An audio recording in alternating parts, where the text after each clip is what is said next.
सभी भक्तों का हार्दिक स्वागत। आज का बहुत ही शुभ दिन, गुड़ी पाड़वा।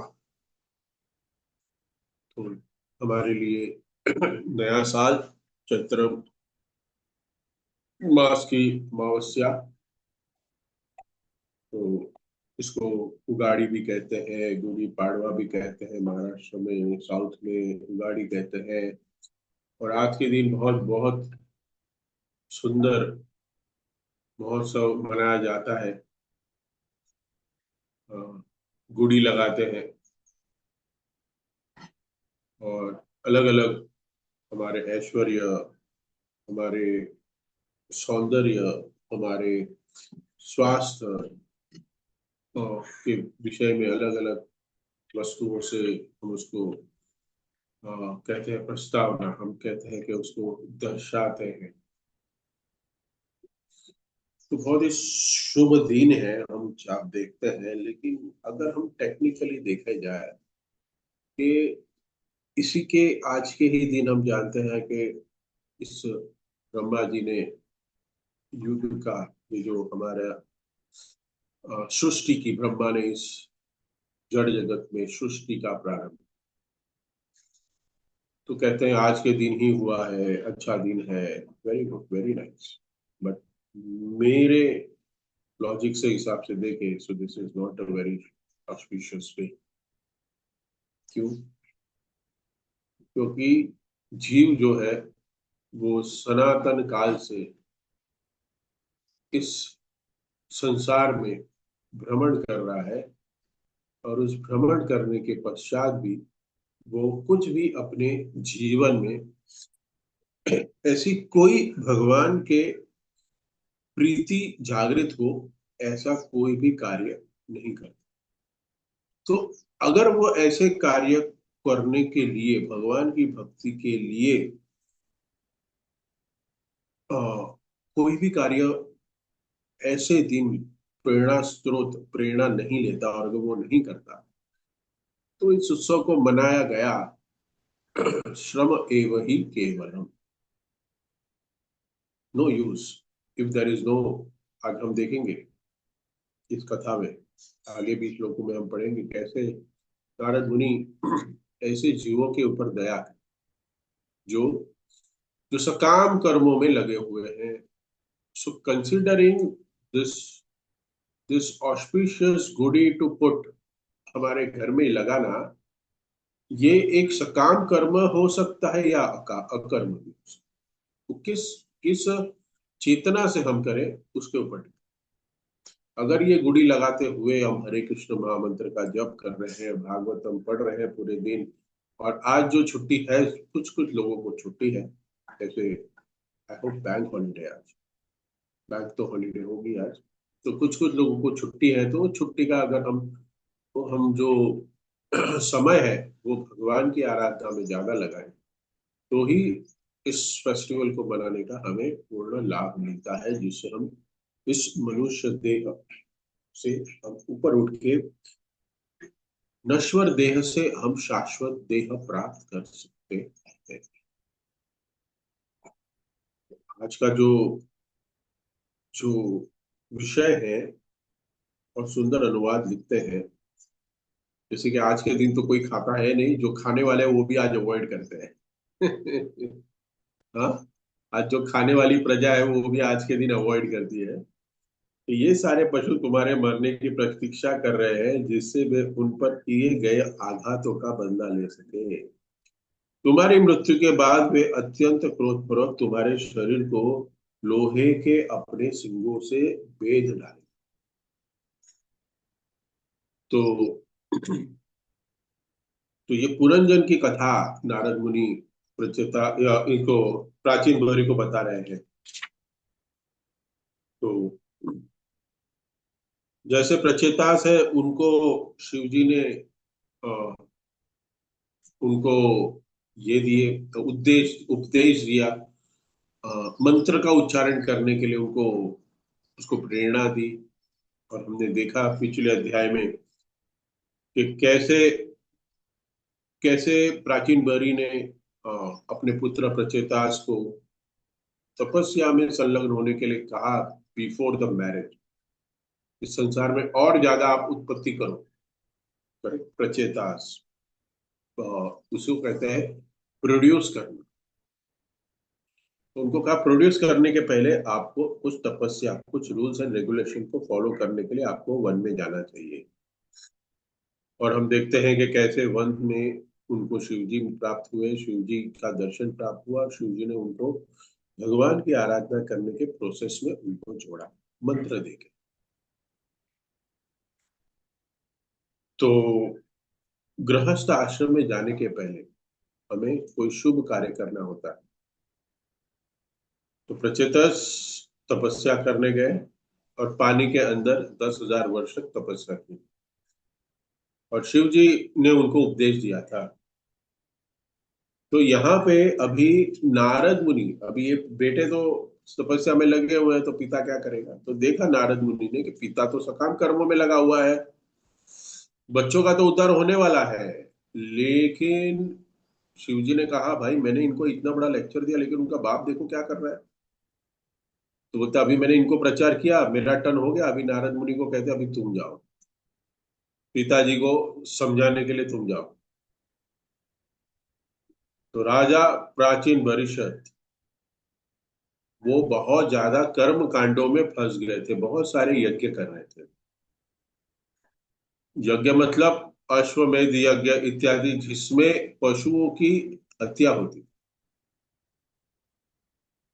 तो वो चाहते थे कि मैं भौतिक दृष्टि से बहुत सुखी रहूं। यज्ञ जो है ना वो कराते हैं जो व्यक्ति, वो उनका उद्देश्य वही होता है कि मेरा बिजनेस अच्छा चल जाए, मुझे कोई भी प्रतिकूल परिस्थिति मेरे जीवन में न आए, मेरे स्वास्थ्य ठीक से अच्छे से रहे, मेरा मेरा मेरा परिवार वाले सब अच्छे से रहे। वही उसका यज्ञ करने का अनुष्ठान होता है। उसमें कोई भगवत भक्ति प्राप्त हो उसका अनुष्ठान नहीं होता यज्ञ करने में। जब लेकिन ये सब राजा प्राचीन परिषद ये ऐसे यज्ञों में सकाम कर्म करने में लगे हुए थे, तो नारद मुनि ने उनमें इंटरफेयर किया, उनकी जीवन में इंटरफेयर किया कि ये क्या चोरों के जैसे ऐसी कार्य कर रहा है, ये ऐसे घिनौने कार्य कर रहा है, बोल सकते हैं इसको। ये एकदम निचले दर्जे के कार्य है यज्ञ करना। बताइए कोई यज्ञ करे, संपन्न हो, यज्ञ का अनुष्ठान करे। हम बताएंगे इस कलयुग में क्यों इसको, अब हम देखेंगे कलयुग में इसको क्यों निम्न दर्जे का बताया। इसके लिए हम जानते हैं कि शिल प्रभुपाद जी अपने लीलामृत में वृंदावन के विषय में बताते हैं, इसी के ऊपर, यज्ञ के ऊपर। मैं अगर लेक्चर में बता दूं तो सुन लेना, लेकिन अगर नहीं बता पाऊं तो स्किप हो जाए तो एंड में प्रश्न पूछ लेना कि प्रभु जी आप वृंदावन में कुछ बता रहे थे, यज्ञ वृंदावन प्रभुपाद। तो प्रचारक का हमेशा भाव होता है कि जो भी जीव सकाम कर्म में लगा हुआ है उसको कर्म भगवान की भक्ति में लगा है। क्योंकि उनका हृदय, जो भक्त का हृदय होता है, जो भगवान करुणामय है, भगवान करुणा के असीम सागर है। तो अगर भक्त भगवान का भक्त है, भगवान के पद चिन्हों पे चल रहा है, भगवान की प्रेमा भक्ति प्राप्त करने की पद चिन्हों पे है, तो उसमें भी कुछ करुणा का भाव आ जाता है। तो राजा प्राचीन परिषद नारद मुनि के पास नहीं आए थे, नारद मुनि स्वयं गए थे उनके राज। जैसे हम तो राधा रासबिहारी नहीं आ पाते क्योंकि हमको बहुत दूर पड़ता है प्रभु जी मंदिर। तो इसके लिए हमने एक गोरेगांव में आपके नजदीक मंदिर खोल दिया। तो क्या होता है कलयुग में, प्यासा कुएं के पास नहीं जाता है, कुएं हमें ज्यादा बनाने पड़ते हैं, क्योंकि प्यासा जो है वो ज्यादा डिस्टेंस नो ट्रैवल करे। तो मैंने लास्ट वीक में विरार में लेक्चर दे रहा था, मैंने वही कहा कि आप लोग विरार से प्यासा कुएं के पास नहीं आ सकता, तो कुआ ही प्यासा के पास आ गया, तो आप लोग हमारे राधा रासबिहारी मंदिर जू में नहीं आ सकते। इसके लिए हम इस्कॉन वाले जू वाले ने, हमने आपके लिए यहाँ विरार में ही एक मंदिर बना दिया। जो आप लोग यहाँ आते, विरार विरार में आते हो, तो आप लोग अच्छे से भक्ति कर पाते हो। बहुत खुश हो गए थे, वो तालियां बजाने लगे। तो बोला आप तालियां मत बजाओ, आपका ही ये हो रहा है कि आप कुएं के पास नहीं जा रहे, कुआं आपके पास आया है, तो आपके लिए ये सम्मानपद वाक्य नहीं है। हाँ? कि लेकिन क्या करें, भक्त का जो शिल प्रभुपाद ने हमें इसी प्रोसेस में लगाया, कहते जन जन तक पहुंचना है। अगर कोई व्यक्ति नहीं आता है मंदिर, तो उसके नजदीकी सेंटर बना दो कि जिससे वो इस भक्ति के इस कलयुग में जो हरिनाम संकीर्तन है उसका लाभ प्राप्त कर सके। तो नारद मुनि ने प्राचीन भविष्य को बताया, अब तुम ऐसे क्या जी रहे हो?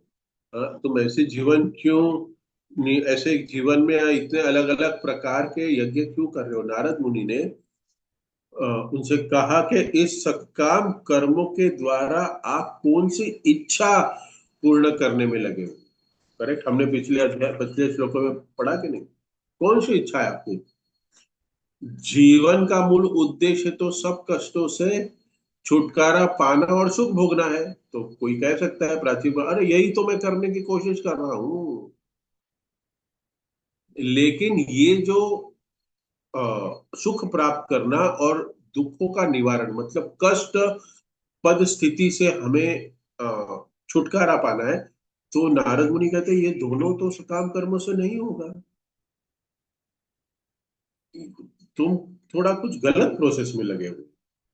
तुम्हें कष्टपद स्थिति से आपका निवारण चाहिए तुम्हारा, और तुम्हें सुख की प्राप्ति चाहिए, तो ये प्रोसेस नहीं है। आप गलत कॉलेज में जा रहे हो, गलत स्ट्रीम का एडमिशन लिए हो। तो जीवन का मुख्य उद्देश्य क्या है? जीवन का संपूर्ण, अगर हम देखें, अगर जनरल, भक्त लोग का उद्देश्य अभी अलग हो सकता है, लेकिन जनरल हम चर्चा करें, सुख को प्राप्त करना और दुखों का निवारण। हर एक जीव इसी के लिए जी रहा है। आई होप आप लोग सुन रहे हैं तो कमेंट करके लिख सकते हैं कि यही दो कारण, सिर्फ कारण यही है, सुख की प्राप्ति और दुख का निवारण, और कुछ नहीं है। और ये जो उद्देश्य है वो कर्म कांड करके उद्देश्य पूरा हो ही नहीं सकता, ये नारद मुनि कह रहे हैं। तो राजा भी कितना सुंदर उत्तर दे रहा है कि मेरी बुद्धि इस सकाम कर्मों में लगी हुई है। मुझे जीवन के परम, जो चरम लक्ष्य है, परम लक्ष्य है, उसके विषय में मुझे बताइए, ज्ञात बताइए। कृपया करके मुझे ज्ञान प्रदान करिए जिससे मैं सकाम कर्मों के बंधन से छुटकारा पा सकूं। जब नारद मुनि ने बताया कि ये सकाम कर्म जो कर रहे हैं उससे तुम्हारा कोई उद्देश्य प्राप्त नहीं होने वाला है, तो राजा ने कहा बताइए फिर मुझे क्या करना है, मैं तो लग रहा था मुझे ये करना है। फिर नारद मुनि बहुत सुंदर दृष्टि से अपनी दृष्टि से आकाश में सारे पशुओं को दिखाया उनको, जिनकी हत्या की थी डेट वाइज। वो सब पशु है ना, ऐसे गले में बेल्ट पहन के बैठे थे डेट वाइज, उसमें डेट लिखी थी कि इस राजा ने मुझे इस डेट पे मारा था। क्योंकि इतने सारे मारे थे, इतने सारे यज्ञ किए थे, तो पता नहीं ना ये मैंने मारा है कि नहीं मारा है। इसलिए डेट के साथ लिखा कि भाई ये डेट पे, हाँ मैंने मेरा डेट, ये डेट पे मेरा चल रहा था यज्ञ, मैंने किया था। हाँ, ऐसे असंख्य, इतने सारे यज्ञ करके इतने सारे पशुओं को मारा था, पूरा दृश्य दिखाया। और ये देखो ये सारे पशु है ना, ये सारे तुम्हारी वेट कर रहे हैं।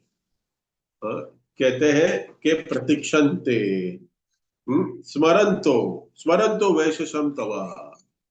ये स्मरण कर रहे हैं, ये तुम्हें याद कर रहे हैं कि तुमने मेरे को क्या पीड़ा दी थी। हम्म? और फिर कहते हैं संपरयेतम य कुटेश, अभी तुम्हारी मृत्यु के बाद ये तुम्हारे शरीर को लोहे के सिंह से छेदने वाले हैं। तो यार राजा डर जाओ, नहीं नहीं नहीं नहीं नहीं, बताइए मेरे को क्या करना है, मुझे ये सब नहीं करना, मुझे बचना है इससे। बताया ये सब मरने की प्रतीक्षा करें, तुम्हारे ऊपर एकदम क्या कैमरा, सीसी कैमरा ही लगाए हुए हैं, ड्रोन कैमरा लगा है। थिएटर में अपना इसमें कहा होता है क्रिकेट मैच में ऊपर से कैमरा आता है, वो पूरा थिएटर में क्या, सॉरी, ग्राउंड में क्या हो रहा है वो सब देखा देखते रहते, एक एक बॉल टू बॉल। तो वैसे ही पूरा, हाँ, डरा दिया। क्या है मालूम है, भक्ति करने के लिए थोड़ा डराना भी पड़ता है, डराना पड़ता है कि ऐसा हो जाएगा वैसा हो जाएगा। तो प्राचीन परिषद को डरा दिया नारद मुनि, वही डायरेक्ट लाइव फोटोज दिखाए हुए, भाई ये नरकों से बुलाया था उनको नारद मुनि ने कि आप आओ नरक में मत जाइए, उधर वेट मत करिए, ये जरा आप इधर थोड़ा हमको पिक्चर दिखाना है डोम थिएटर में ऊपर, आप आइए, सब लोग दिखाएंगे। तो नारद मुनि ऐसे प्रचारक है, अलग अलग टेक्निक्स से प्रचार करते हैं, हम देखते हैं। क्योंकि जब तक कोई व्यक्ति, देखो भक्ति जब तक कोई नहीं करता है ना, तो जब तक वो भक्ति नहीं करता है, क्यों नहीं करता है, हम कहते हैं अरे वो क्यों सीरियस नहीं, क्यों नहीं, क्योंकि उसके जीवन में कोई झटका नहीं आया, कोई अनुभव नहीं हुआ है। अगर जब अनुभव हो जाएगा ना उसको झटके का, झटके का मतलब हो सकता है कि जीवन में कोई ऐसी दुखपद परिस्थिति आ जाए, या भगवान ऐसी विषम परिस्थिति में लाके रख दे कि उसके पास कोई दूसरा चारा ही ना हो, तब जाके भक्ति शायद वो कर सकता है। और दूसरी परिस्थिति ये होती है कि कोई महान आचार्य या कोई भक्त या कोई सीनियर भक्त या कोई गुरु उसके ऊपर कृपा करे, तब वो जाके भक्ति कर सकते। हम्म। तो देख रहे हैं, नारद मुनि बताया कि तुमने पशुओं की जितनी हत्या की है, तो अभी ये तुम्हारा शरीर के ऊपर उनका ऑलरेडी ध्यान है, आपके शरीर के ऊपर ऑलरेडी उनका है ना वर्चस्व हो गया है।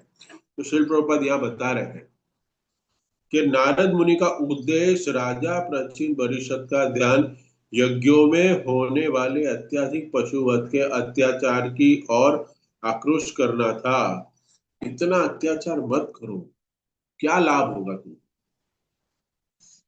और तात्पर्य में लिखते हैं कि पूर्व काल में ब्राह्मण लोग इतने कुशल होते थे कि जब वो पशु की अ, अग्नि में आहुति देते थे, उस पशु को मानव शरीर मिलता था। तो ये वैदिक मंत्रों की टेस्टिंग होती थी।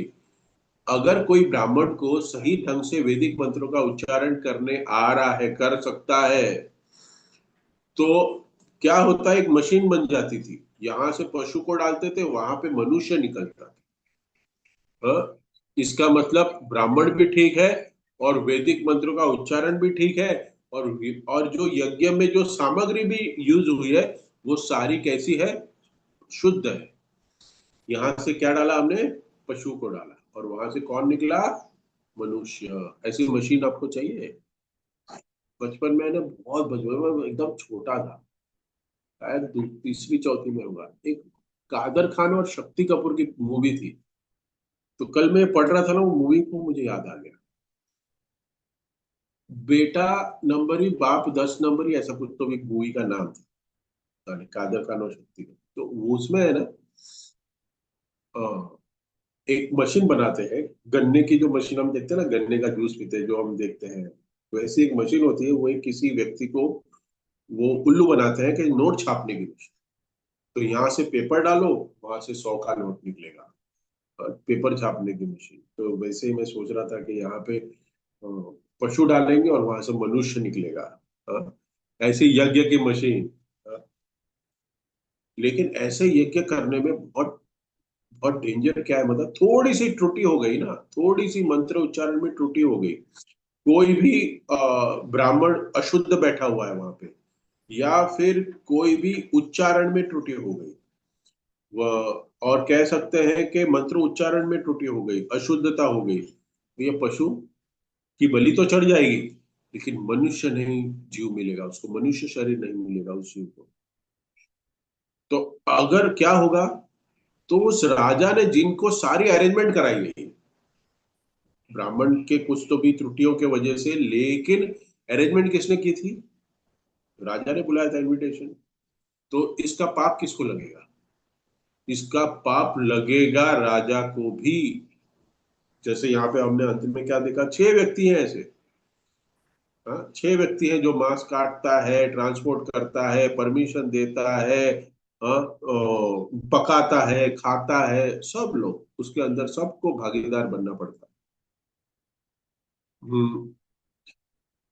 तो क्या है कि ये जो अहिंसा है, सॉरी, ये हिंसा जो है, वो अलाउड दिया गया है, वो अलाउ है हमारे शास्त्रों में, क्योंकि कोई धर्म के लिए युद्ध करता है, और धर्म के लिए युद्ध करते वक्त युद्ध भूमि में किसी की मृत्यु हो गई, तो वो क्या होता है, उसको स्वर्ग लोक की प्राप्ति होती है। राजा के राज्य में किसी ने अपराध किया है और उसको मृत्यु की सजा दे दी, तो ये भी ठीक है, अन्यथा उसको उसको कष्ट प्राप्त होगा, उसको भोगना पड़ेगा आयुष्य भर।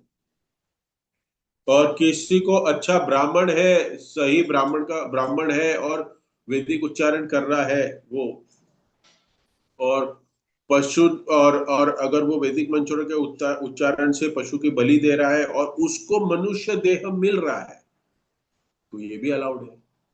ये आपको दिखता है, यज्ञ करने के समय ही दिखता है, आपको वेट नहीं करना पड़ता है, सीसी कैमरा लगे होते हुए आपको तुरंत लाइव स्क्रीन में दिखता है कि यहाँ आहुति में उन्होंने किसी गोट को दिया या घोड़े को दिया या कोई जानवर की बलि चढ़ाई, तो क्या हुआ, तुरंत मनुष्य जन्म मिलके वो जीव मिल आ गया। हाँ, उसके लिए वेट नहीं करना पड़ता 9-10 महीने बड़ा होने के लिए, डायरेक्ट उसका शरीर बड़ा हो जाता है, बड़ा ही होता है उसका। लेकिन इस प्रोसेस में कहीं भी त्रुटि हो गई तो ये पाप सबको भोगना पड़ता है, क्योंकि उस जीव की तो हत्या हो गई, लेकिन मनुष्य देह नहीं मिला। ठीक है। तो ये बात समझने की है कि हम देख सकते हैं कलयुग में इसको तो अलाउड ही नहीं है, अश्वमेध यज्ञ। हाँ, इसमें घोड़े को अग्नि में डाला जाता था और नया शरीर मिलता था। गाव उल्लंघन यज्ञ, गाय को डाला जाता, खाने के लिए नहीं, लेकिन गाय को एक मनुष्य शरीर प्राप्त होने के लिए, वो भी अलाउड नहीं है अभी। तीसरा, संन्यास लेना, कलयुग में संन्यास लेना अलाउड नहीं है, लेकिन हम वैष्णव संप्रदाय में, मायावाद संप्रदाय में संन्यास भी लेते हैं। क्यों? क्योंकि प्रचार करने के लिए। लेकिन जिस व्यक्ति को प्रचार नहीं करना है उसको संन्यास नहीं लेना चाहिए, कलयुग में अलाउड नहीं है संन्यास को लेना। और चौथा, पितरों को मांस अर्पण करना, मदिरा अर्पण करना, ये मैंने देखा गया है, मैंने देखा ये श्राद्ध में मांस और मदिरा अर्पण करते हैं, श्राद्ध में, वो भी अलाउड नहीं है। पांचवा, अपनी भाई की पत्नी के साथ संतान उत्पन्न करना, वो भी अलाउड नहीं है। द्वापर युग में हम देखते हैं कि जब, क्या था नाम, व्यासदेव जी के भाई शांतनु, शांतनु, शांतनु के दोनों पुत्र नहीं थे, और नहीं रहे, और उनको आगे वंश को बढ़ाना था, तो व्यास देव जी ने आके क्या किया, उनको उनकी पत्नियों के साथ संतान उत्पन्न की। हम्म, तब वो अलाउड था द्वापर युग में कि भाई की पत्नी के साथ वंश को बढ़ाने के लिए हम क्रिया कर सकते हैं। कलयुग में ये पांचों चीज अलाउड नहीं। कलयुग में तो बड़े बड़े यज्ञ भी नहीं कर सकते हम, थोड़ी सी त्रुटि क्यों ना हो जाए। जैसे हम देखते हैं भागवतम में, हम इसी में, इसी आ, आ, परंपरा में हम देखते हैं, यज्ञ में त्रुटि हुई, तो हम देखते हैं कि भृगु महाराज के वंश की ही हम चर्चा कर रहे हैं, तो अंग महाराज, अंग ने अश्वमेध यज्ञ किया, और उसमें यज्ञ की सफलता तब मानी जाती थी कि पशुओं को डाला और वहां से मनुष्य निकला, जैसे मैंने कहा, और देवतागण स्वयं आते थे। हाँ, जो देवताओं के लिए भी जो आहुति डाल रहे थे, वो स्वयं ऊपर से आते थे स्वर्ग लोक से, और उस आहुति को सच में लेके जाते थे। यज्ञ किया, देवतागण प्रकट ही नहीं हुए, बताइए। हम सुने ना आई होप आप लोग को सब रिमेम्बर होगा, इसको हो गया रहेगा, 6-7 महीना हो गया रहेगा। हाँ। अंग राजा आह्वान किया, फिर भी वो नहीं आए देवता।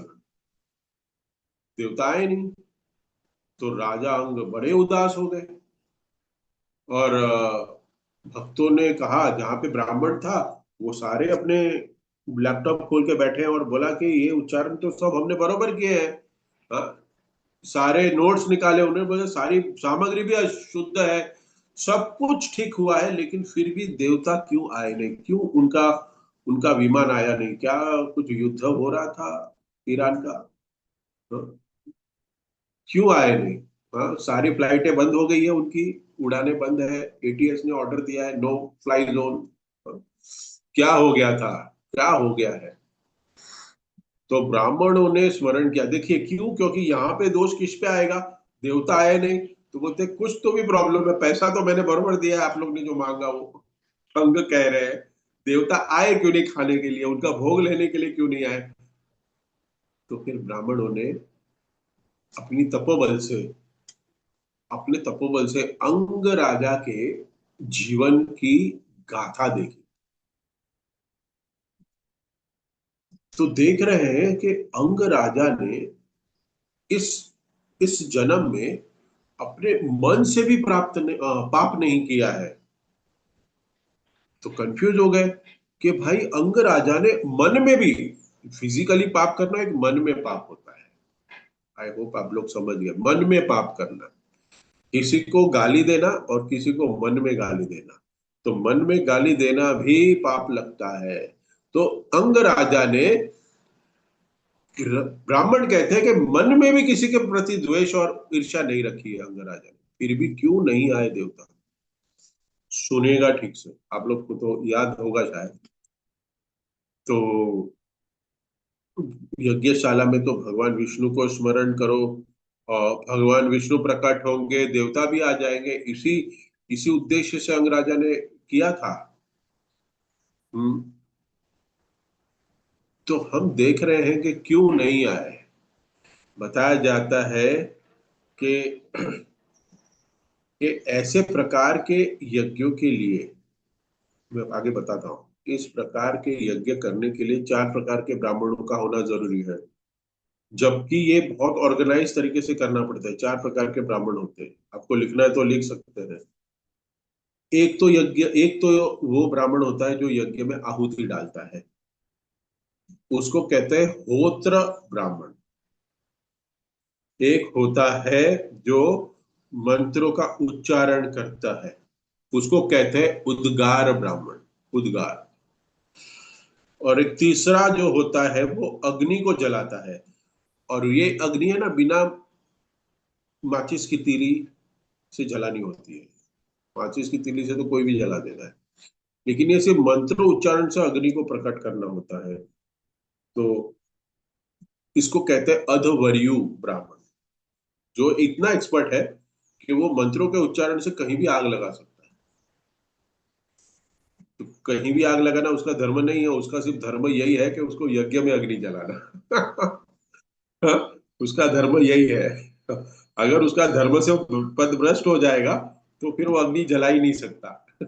कहीं भी यज्ञ में भी नहीं जलेगी, क्योंकि अगर वो ऐसे सोचता है कि मैं किसी का घर जला दूं, मैं किसी की शिप आ रही है, वो तेल की शिप आ रही है, उसको मैं यहाँ बैठ के जला दूं, कि किसी को तेल ना मिले, गैस ना मिले, तो फिर वो ब्राह्मणत्व है ही नहीं। करुणा चली गई उसकी, तो उसका ब्राह्मणत्व यहीं पे खत्म हो गया, भले ही वो ब्राह्मण कुल में जन्म लिया हो, उसके बाद उसने यज्ञ यजन पठन पाठन भी किया हो, सारे ब्राह्मणों के नियम भी प्राप्त, नियम को भी पालन करता हो, लेकिन अगर उसके मन में ऐसी ईर्ष्या द्वेष उत्पन्न होता है, तो उसी समय वो ब्राह्मणत्व अपना खो देता है, खो देता है। तो ये जो सारे पुरोहित होते हैं, होत्रा, जो मैंने कहा होत्रा, जो आहुति डालते हैं, अध्वर्यु जो अग्नि को प्रज्वलित करता है, और उद्गार जो मंत्रों का उच्चारण करता है, और ब्रह्मा वो जो कहते हैं कि वो सारी अरेंजमेंट को देखता है, सुपरवाइज करता है। तो ये चार श्रेणी के पुरोहित को और बुलाया था, सब कुछ हो रहा था राजा अंग ने। लेकिन फिर उन्होंने देखा कि प्रॉब्लम इधर है कि राजा अंग के पिछले जन्म के कुछ कर्म ऐसे हैं जो कर्म का भोग उनको प्राप्त नहीं हुआ है, कुछ गलत कर्म किए हैं जिसका उसको अभी भी भोगना बाकी है। तो फिर हम आगे देखते हैं कि उसको भोगने के लिए उनको क्या कहा जाता है। उनको कहा जाता है कि यज्ञ कर रहे हो ठीक है, लेकिन आप भगवान विष्णु का स्मरण करिए, भगवान विष्णु के लिए यज्ञ करिए, भगवान विष्णु के नाम का उच्चारण करिए। तब जाके हम देखते हैं कि वेन की प्राप्ति होती है, वेन राजा आता है। और फिर आपको पता है वेन तो कितना दुष्ट हो जाता है, दुष्ट राजा है। तो ऐसे प्रकार के यज्ञ हमारे कहते हैं कि हमारे शास्त्रों में दिए गए हैं, और ऐसे 4 प्रकार के ब्राह्मणों द्वारा ये यज्ञ संपन्न होते हैं। ऐसा ही यज्ञ किया था राजा दशरथ महाराज ने। दशरथ महाराज, तो दशरथ महाराज ने भी इसी प्रकार का यज्ञ किया था। और यज्ञ में उन्होंने दान में एक चौथाई, एक चौथाई, एक चौथाई, एक चौथाई, 4 ब्राह्मण आए थे। दशरथ महाराज ने यज्ञ क्यों किया था? पुत्र कामेष्टि यज्ञ, पुत्र प्राप्त करने के लिए, जिनसे उनको राम, लक्ष्मण, भरत और शत्रुघ्न की प्राप्ति हुई। तो यज्ञ का जो फल प्राप्त हो जाता है, उसके बाद यजमान को दक्षिणा भी देनी होती है, दक्षिणा देनी होती है। और दक्षिणा में इतने प्रसन्न हो गए दशरथ महाराज ने पृथ्वी के 4 भाग की और 4 ब्राह्मणों को दे दिया। मतलब अपने पास कुछ भी नहीं रखा। राजा अभी अपने पुत्र बनेंगे, पुत्र बड़े होंगे, तो उनके लिए तो कुछ रखना चाहिए था।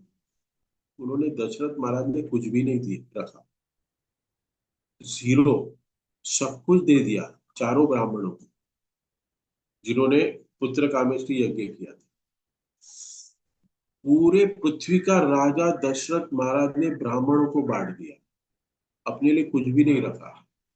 बताइए, अभी इतने 4 4 पुत्र हुए हैं, उनके लिए आईबी बोर्ड में एडमिशन लेना पड़ेगा, उनको अमेरिका भेजना पड़ेगा पढ़ाई के लिए, लंदन, ऑस्ट्रेलिया, यहाँ वहाँ।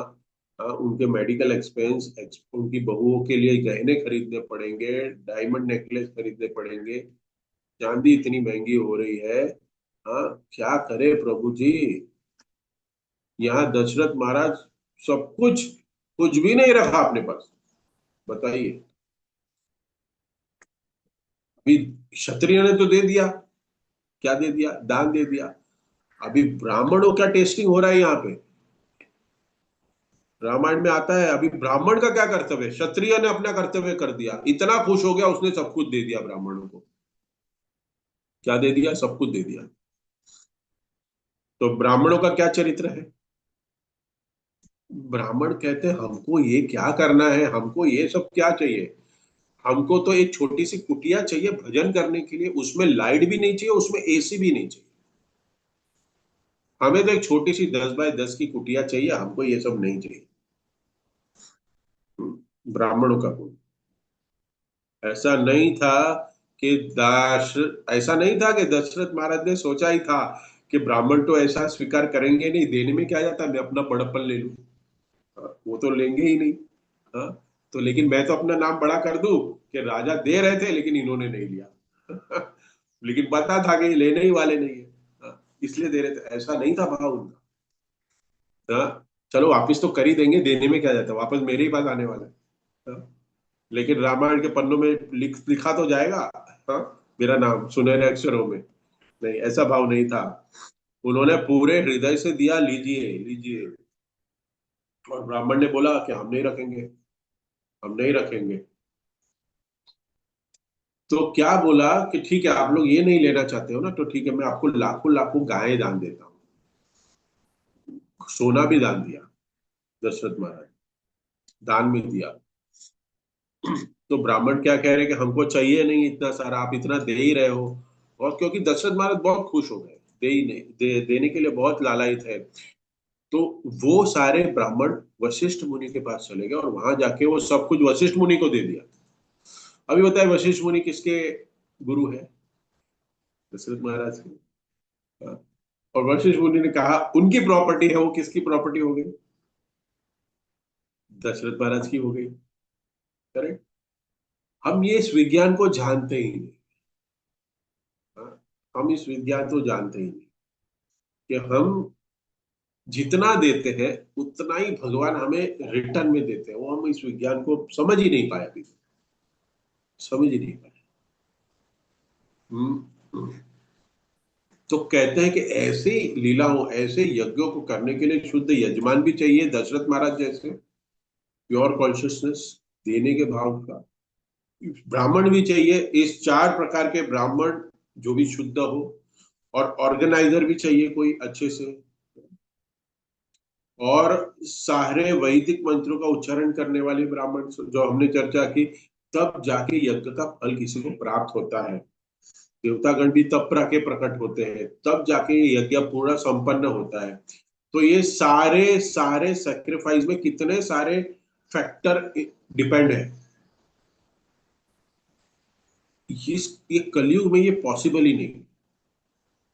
आप अगर हम देखें इस कलयुग में ये पॉसिबल, हम सोच भी नहीं सकते कि ये सब हो सकता है। तो कलयुग में एक ही संकीर्तन यज्ञ है। हरे नाम हरे नाम एव केवलम। कलो नास्तेव, कलो नास्तेव, नास्तेव गतिरन्यथा। हरिनाम, एक हरिनाम, एक हरिनाम, और कोई उपाय नहीं, और कोई उपाय नहीं, और कोई उपाय नहीं। देखिए, हरिनाम के लिए क्या क्या अरेंजमेंट चाहिए आपको? चार क्वालिफाइड ब्राह्मण चाहिए आपको। हाँ, होत्रा, उद्गार, भरयू, हाँ, हाँ, ऐसे सब नहीं चाहिए। ऐसा चाहिए हरिनाम में आपको? नहीं चाहिए। हरे कृष्णा कृष्णा कृष्णा हरे हरे, हरे राम राम राम हरे हरे। क्या चाहिए? एक जीभ चाहिए बोलने के लिए, कुछ नहीं करना। और और क्या चाहिए? बहुत बड़े अरेंजमेंट चाहिए। दशरथ महाराज ने इतने बड़े हॉल की अरेंजमेंट की। ऐसा कोई चाहिए? नहीं। कहीं पे भी बैठ के कर सकते हैं, कहीं पे भी। नो, कोई स्थान शुद्ध नहीं करना है।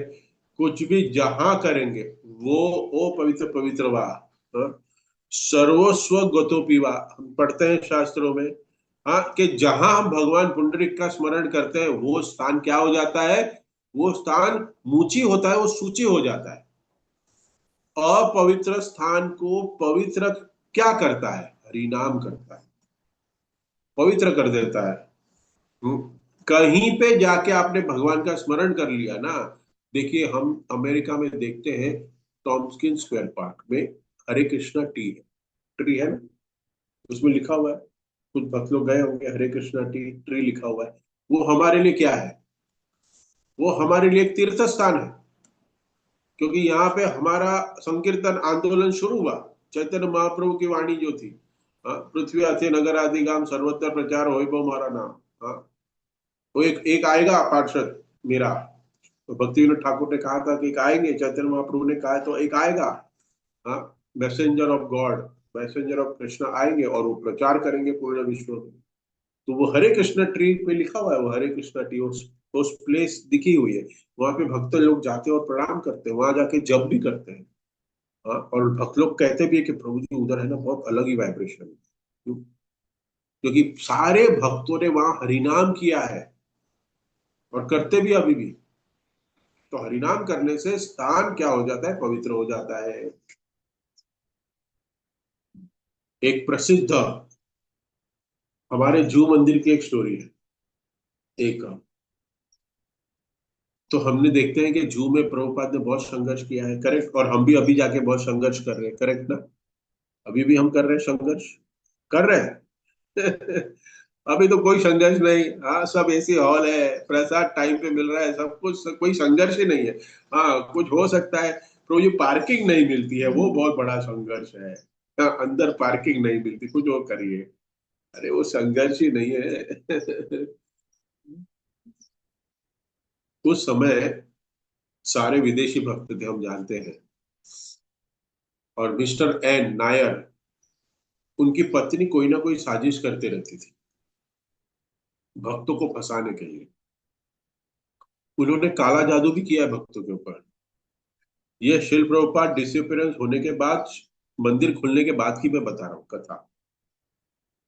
भक्तों को परेशान करती रहती। तो एक बार क्या हुआ, एक बहुत धनी व्यक्ति आया मंदिर में अंदर और दर्शन करने गया।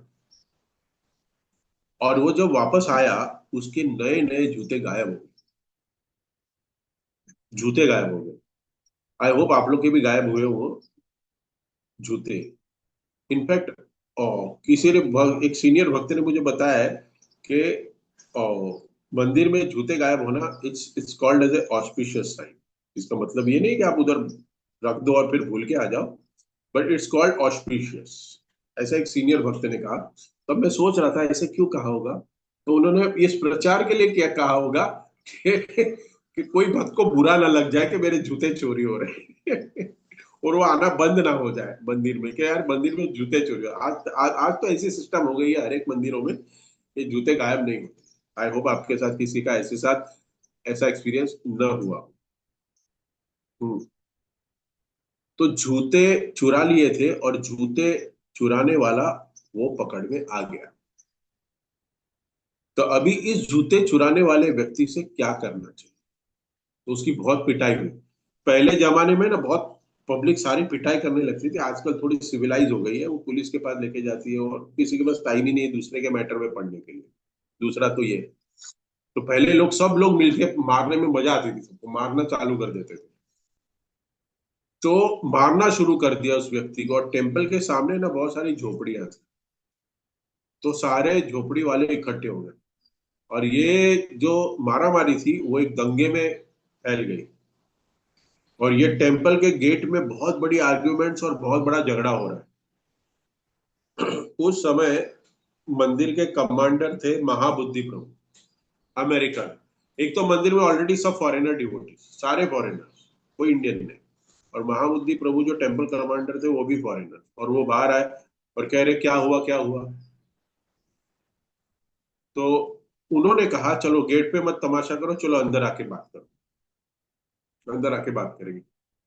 और वो आगे आगे चल रहे हैं, चोर भी पीछे पीछे चल रहा है, पूरी भीड़ भी पीछे पीछे चल रही है।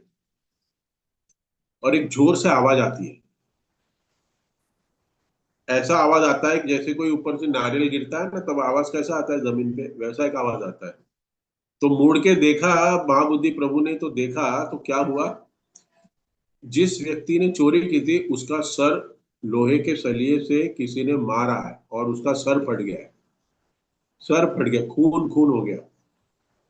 और वो जो सिक्योरिटी गार्ड था वो बंगाली था, इंडियन बंगाली सिक्योरिटी गार्ड था, थोड़ा थोड़ा भक्त भी था। उसको इतना गुस्सा आया, उसने लोहे की रॉड लेके उस चोर को मारा। अभी वो मारा के छीना चपटी में लग गई, क्या हुआ था वो इंसिडेंट पूरा क्लियर नहीं है, लेकिन बहुत बड़ा हंगामा हुआ था ये। और उसकी मृत्यु हो गई मंदिर के अंदर। दिन दहाड़े मंदिर के अंदर मर्डर हो गया। बताइए, इस्कॉन मंदिर में मर्डर हो गया। क्या खबर है देखिए, गरम गरम। पुलिस आ गई और जितने विदेशी बस थे, 15-20 भक्त थे, उन सबको ताज होटल में लेके गए। करेक्ट। उनको लेके गए पुलिस स्टेशन थाने में और अंदर बंद कर दिया 15-20 भक्तों को, सारे। फिर तमाल कृष्ण गोस्वामी महाराज, श्रीधर स्वामी महाराज, गोपाल कृष्ण महाराज, अभी क्या करे, लेना नहीं देना नहीं, क्या हो गया। हाँ, अभी इतनी बड़ी घटना हो गई। और तभी श्रीधर स्वामी ने देखा कि जेल की दीवार में एक पोस्टर लगा हुआ है।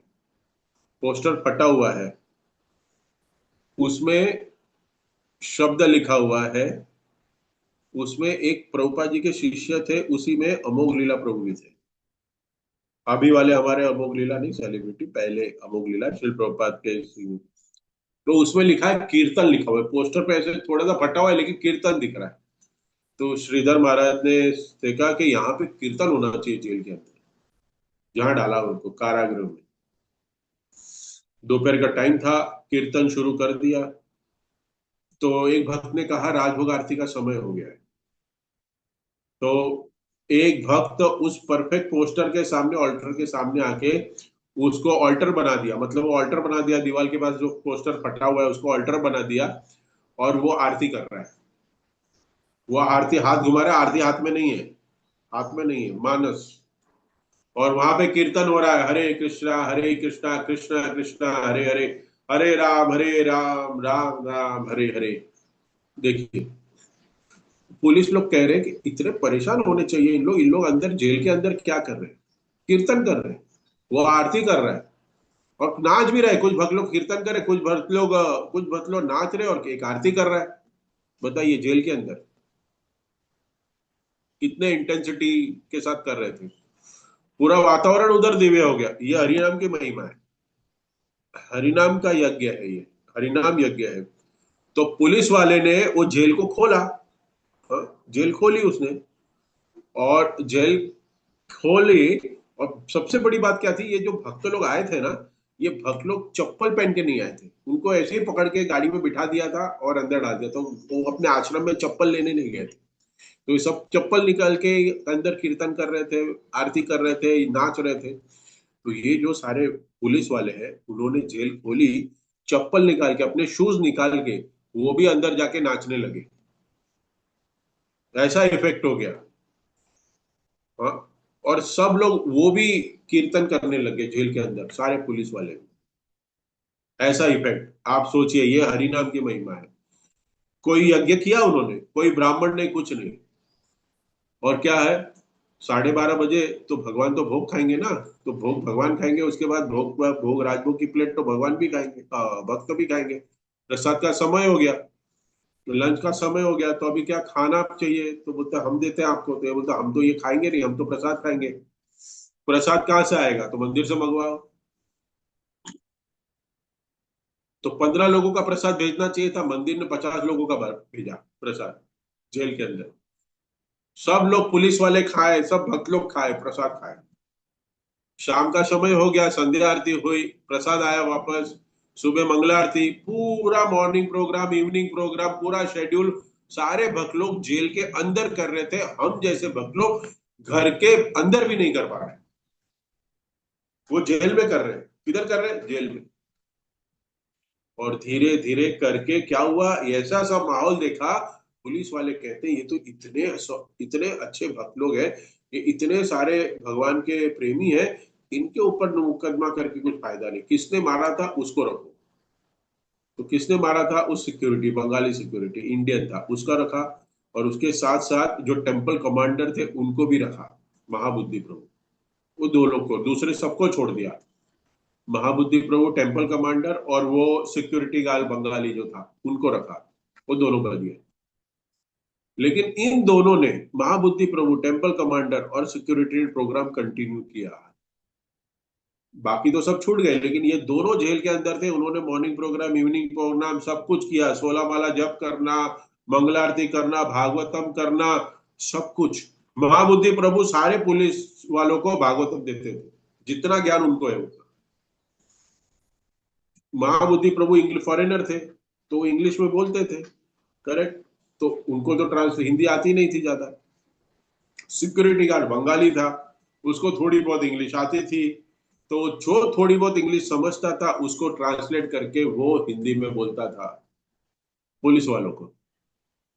बाकी सारे कैदी सुनते थे, ये प्रोग्राम चलता है, पुलिस वाले सुनते, कैदी सुनते। और थोड़े समय बाद महाबुद्धि प्रभु की भी बेल हो गई। और फिर कुछ समय बाद वो जो सिक्योरिटी गार्ड था उसको सेंट्रल जेल में भेजा गया, क्योंकि उसने मर्डर किया था, उसने मारा था। हाँ। और ये जो व्यक्ति है, ये जो सिक्योरिटी गार्ड इतना भक्त था, वो सेंट्रल जेल में जाके खुद अकेले भी, हाँ, जो भी उसको ज्ञान था, वो सारा ज्ञान वो दूसरे कैदियों को भी बांटता था सेंट्रल जेल में, और हरिनाम भी करता था। ये हरिनाम संकीर्तन पे श्रद्धा भक्तों की, हम कहीं पे भी है वहां पे कर सकते हैं। ऐसा नहीं है कि सामग्री शुद्ध चाहिए। हाँ, प्रभु जी ये नहीं था, प्रभु जी वो नहीं था, प्रभु जी ये क्या करे, वो क्या करे, ये तकलीफ हो गई, वो तकलीफ हो गई। ऐसी परिस्थिति तो है ही नहीं किसी के जीवन में कोई जेल में बैठा है। कोई बैठा है जेल में?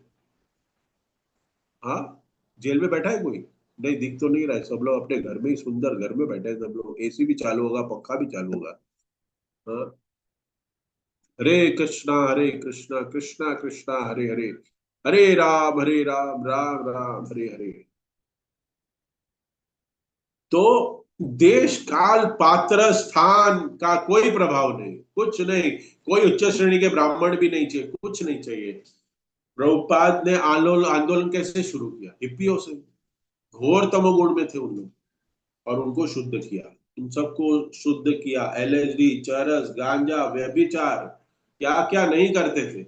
राजा अंग ने पूर्व जन्म में पाप कर रहे थे, तब जाके, तब वो पूर्व जन्म में जो पाप किए थे, तब उनको यज्ञ का फल नहीं प्राप्त हुआ पूर्व जन्म में।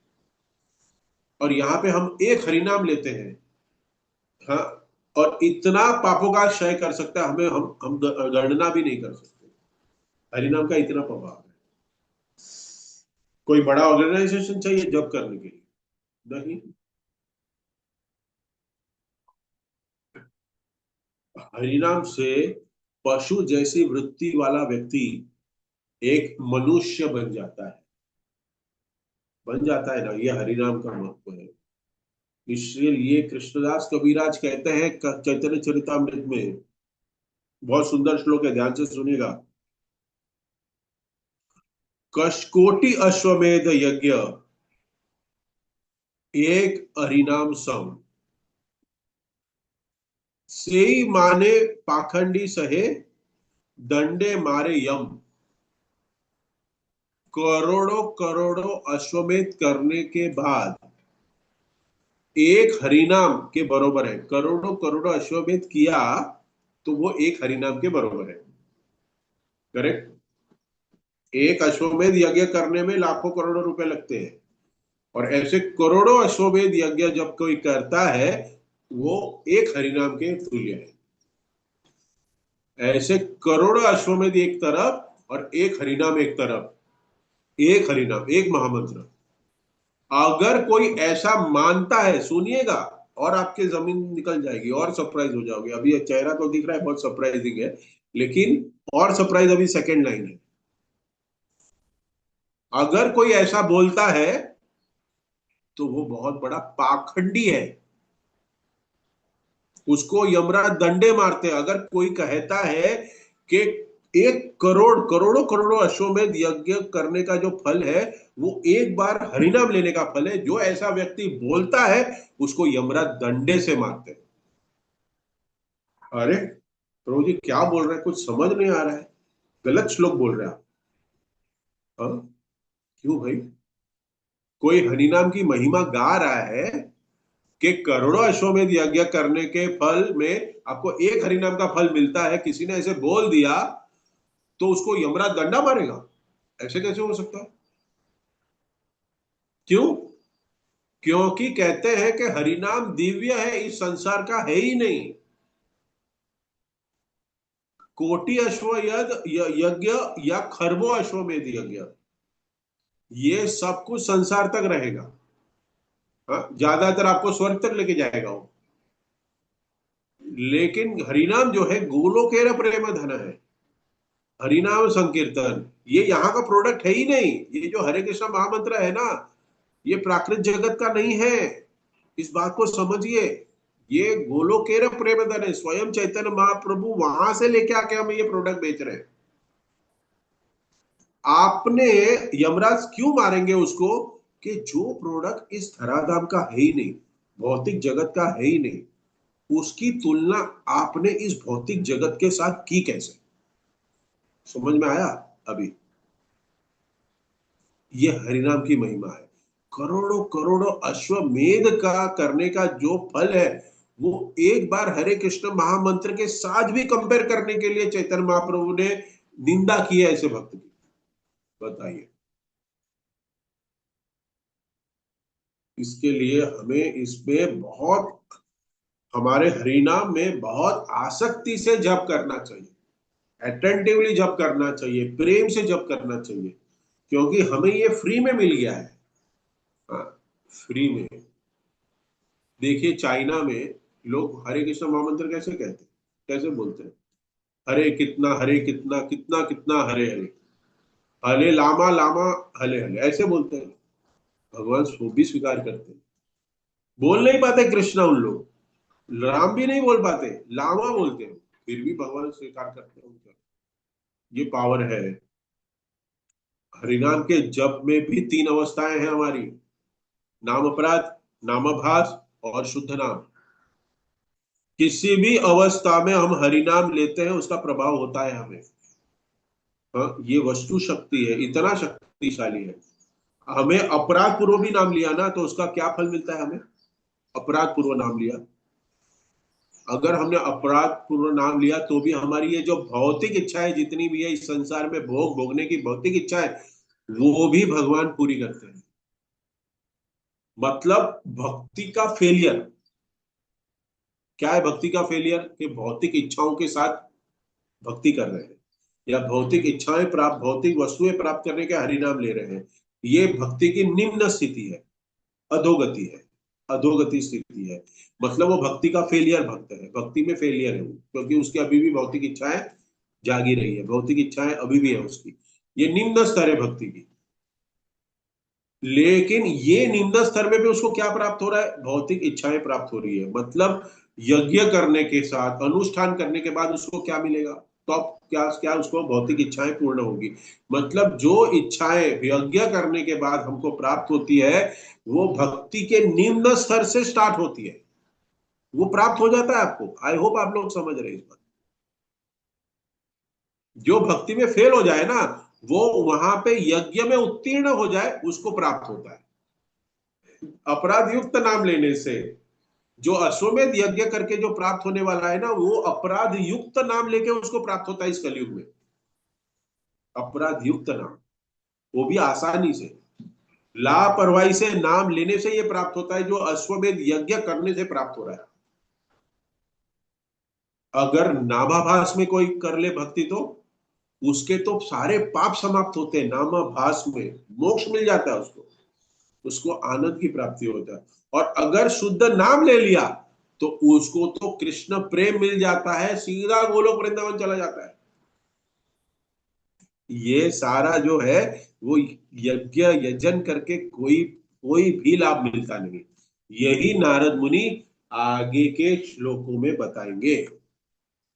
श्रील प्रभुपाद कहते हैं कि चैंटिंग इज वेरी सिंपल,